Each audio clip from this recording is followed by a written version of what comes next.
Hello, what's up? This is Codman back again for another unboxing video. Meron tayo Udifine Gear.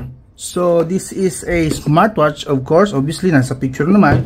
And, unbox natin na isa. Wait tayo ito. Available na to ngayon sa market, I believe.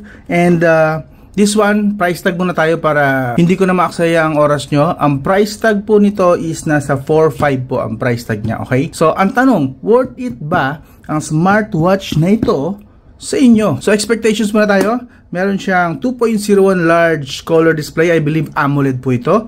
Bluetooth 5.3, which is good. Latest na Bluetooth technology. Tumatanggap siya ng phone calls. IP68 water resistant. So, pwede siyang matalamsikan, mabasa saglit. At saka sa alikabok, pwede na rin. At mga buhangin, pwede yan.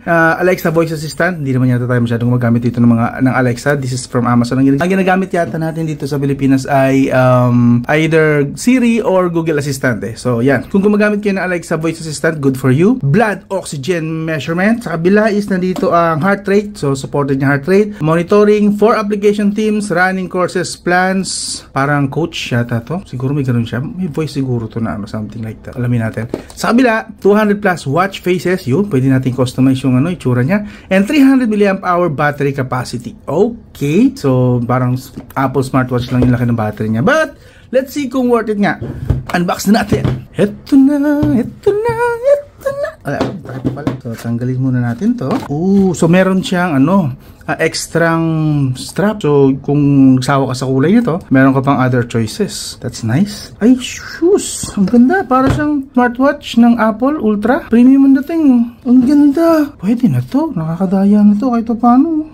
Pero hindi naman siya kagaya. Kahawig lang. May konting hawig lang. And gusto ko yung bigat nyo. Ito na yata ang pinaka-solid yung bigat ng smartwatch na na-encounter ko. Bigat ng premium eh. Yung bigat niya parang premium style eh. Okay? So, it's unfair naman na kinukumpara ko sa Apple Watch. Hindi siya actually kamukhang-kamukha. Medyo malayo. Pero yung dating lang kasi sa akin, mukha siyang Apple Watch. Pero may sarili naman siyang identity. So, ganito ang strap niya. Ay, okay. Okay, meron naman pala lock doon. So, yung traditional na lock pala yun. So, medyo may hangin siya sa loob. So, na siya na kaya na-i-stretch siya kahit paano. Stretchable din siya. And hindi naman siya feeling na malamya. Feeling naman siya makunat actually. So, hindi nito basta-basta. And of course, napapalitan natin yan. Meron tayong lock dito. Ito yung kanya actually spare. Ito ko lang sa inyo saglit para pwede na natin hindi balikan mamaya.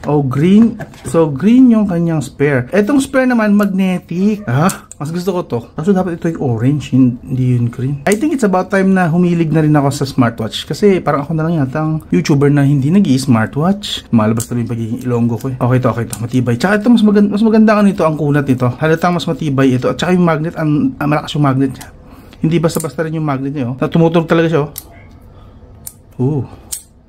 So, okay, solid. So, mamaya na natin paglaruan yan. Lipat tayo sa... Check pa natin iba pang kasama. So, mga lang to, parang mga wipes. So, pampalinis lang. Just in case nalilinisin mo yung AMOLED screen. Actually, may kasama siyang ano to? May kasama siyang screen protector. Ay, nice. Very nice. Okay, good dyan. At least may screen protector. Kailangan na marunong ka magkabit nga lang nito. So, maybe try ko soon. At meron tayong manual kung paano gamitin. So, check ko na lang to pagka wala ka na ako maintindihan sa ginagawa ko habang gamit ko tong si Udifine Watch Gear. Okay, so, dito na tayo. Ang ganda nung, alam mo, ang ganda nung pagkakaano niya. Yung pagka-orange niya. Buhay na buhay. Parang lively. Pang teenager. And this other one kasi, ang available dito, black yata. I'm not sure kung ano yung second strap niya. Bubuksan ko na rin ba? Buksan ko na rin para makita natin. Gusto ko na rin makakita actually. Tingnan natin. Yes! Ito na. Oh my God! Anong kulay ito? Parehong black. Tapos ito naman ay orange and black. Siguro pwede ko naman suotin ng baliktad no? Yeah, why not? Pwede naman suotin ng baliktad para magmukha siyang orange. Pwede. Pwede nga ba? Mamaya try ko nga. So, at least may ganitong options, no? So, yes. Yung isa po is black, all black and black orange. Parang type ko tong all black kasi para siyang premium ang dating. So, doon na tayo sa orange muna. Since para mas okay sa camera, mas maganda tingnan sa camera. So, alam na natin kung anong kulay ng isa. Move na tayo.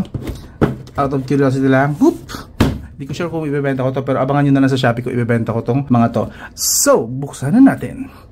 Bago natin buksan, tour ko muna kayo. Ito sa kanan niya, meron po tayong dial. Hindi siya yung mauga, walang lagitik. At saka yung ikot niya, may konting kunat na smooth lang ang dating.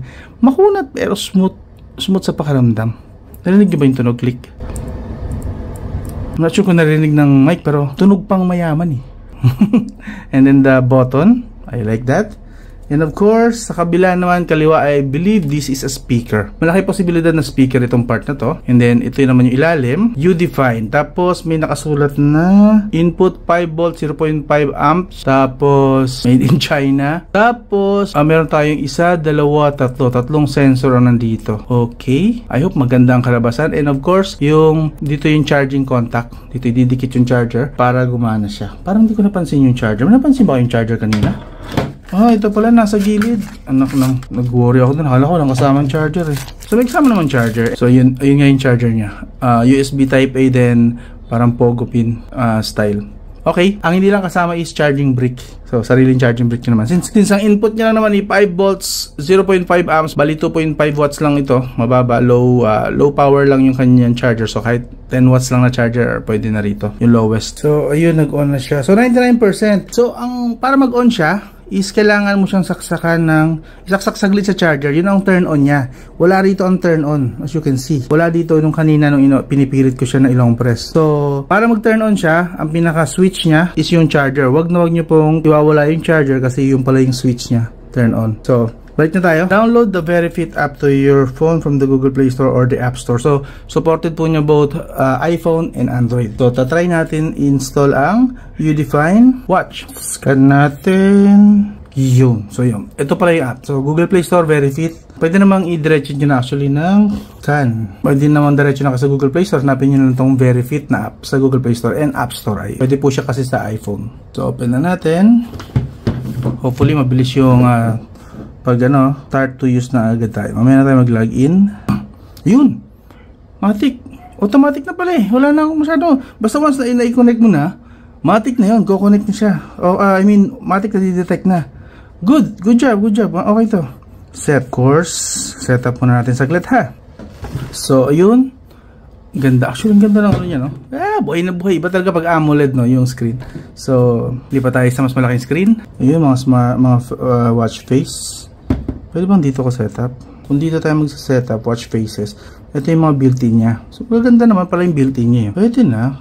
Actually, type ko na to eh. Kahit hindi na natin baguhin to, gusto ko na to eh. And actually, goods na sa akin to. Sa brightness, gusto ko maano yung display niya. Raise to wake, okay. Screen on time. Gusto ko mas mahaba ng bahagya. Mga 10 seconds. Yun. And then, screen brightness. Pwede na siguro sa 40. Let's do 40. Apply theme. Classic, Starlight. Oh, yung mga themes. Mas type ko na itong classic actually. Gusto ko na itong classic. Sa classic muna tayo.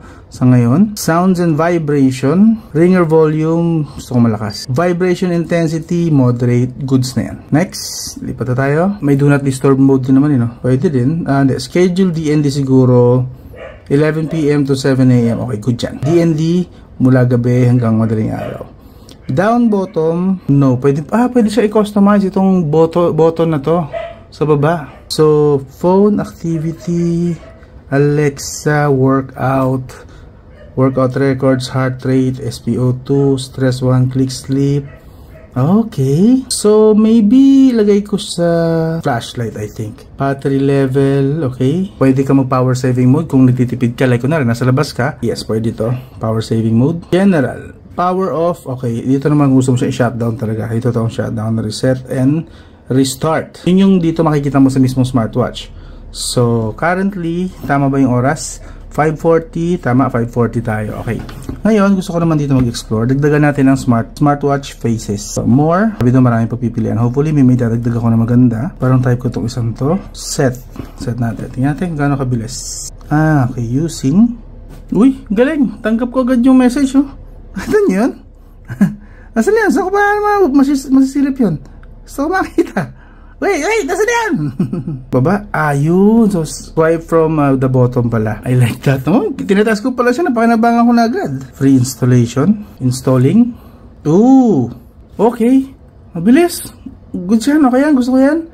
Ang gusto ko rin dito, malalaki yung font niya. Siguro medyo malaki, may kalakihan ng konti yung ang kanyang size ng screen kasi usually 1.5 inch lang. This one is 2 inches.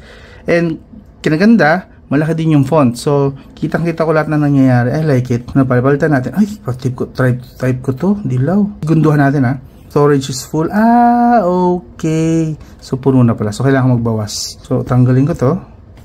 Okay, pwede. Ito na pala yun. Okay, so add tayo. Gusto ko siya. Ito, pang Pasko. Yes. Taas natin. Segundo. Ready? 1, 2, 3, 4, 5, 6, 7, 8, 9, 10, 11, 12, 13. Okay, 13 seconds. Tapos na agad. Good job. Ang laki ng in-improve ng Udify na. Mula nung kauna-unahang Udify na ginamit ko, medyo nakakalitong gamitin. Tapos ang bagal ng transfer. Ang kinagana kasi Bluetooth 5.3 na siya ngayon. Kaya mas mabilis na yung transfer ng data. Nga lang, syempre, limited yung storage nito. Sayang na mas marami. Gusto ko sana lahat na ito i-install ko na. But it's okay. Pwede naman mag-delete. Pwede yung palitan ng palitan. Just in case na magsawa ka sa mga unang dinownload mo. Meron pa yata, alam ko dalawang dinilit ko So pwede pa mag-install ng isa pa. I wonder kung ito kaya. Para maganda tong isang to. Let's try again. 1, 2, 3, 4, 5, 6, 7, 8. Uy, 8 seconds. Pas maliit siguro yung file nito kaya mabilis. Oh, ang gara parang 80s. 80s style na ano. Panalo. Winner. Gusto ko to. So, mas ano na siya, mas responsive. Tapos, in-improve nila yung font size. Hindi na yung parang hirap basahin. And napaka-groovy ng mga designs. So, that's good. Nakita natin, nakakatanggap siya ng text. No? Try naman natin yan tumanggap siya ng call. No? Re-request tayo na magpapakall tayo. Wait lang. Okay, try natin kung tatanggap siya ng call. Yun. Tumatanggap nga siya ng call. So, okay, goods. Maasahan siya sa part na yun. Ano pang kaya niyang gawin? Try naman natin sa heart rate. Try natin. So, kung malaman naman kung kamusta yung lagay ng aking blood oxygen, etc. etc. Yun. 112 beats per minute. Normal ba yun? 97% blood oxygen. I think normal yan. Stress level 37. Normal. So, hindi ako ganoon ka-stress. Outdoor run. Pagtuwakbo na tayo, of course. So, tindo kapag gustong i-monitor yung quality ng tulog. So, parang gusto ko na ito i-try. Kasi medyo naging conscious na ako lately sa aking health. Connect to the Verifit app to enable weather information notification. Hindi ako interesado sa weather. How about music? Sa music, I believe... Uy!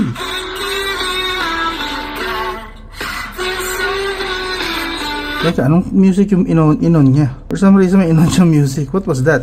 Oh, Spotify. Spotify pala inon niya. Sorry.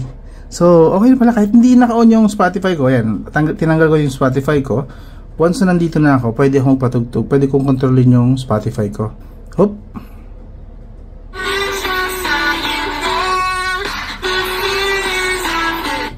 Good.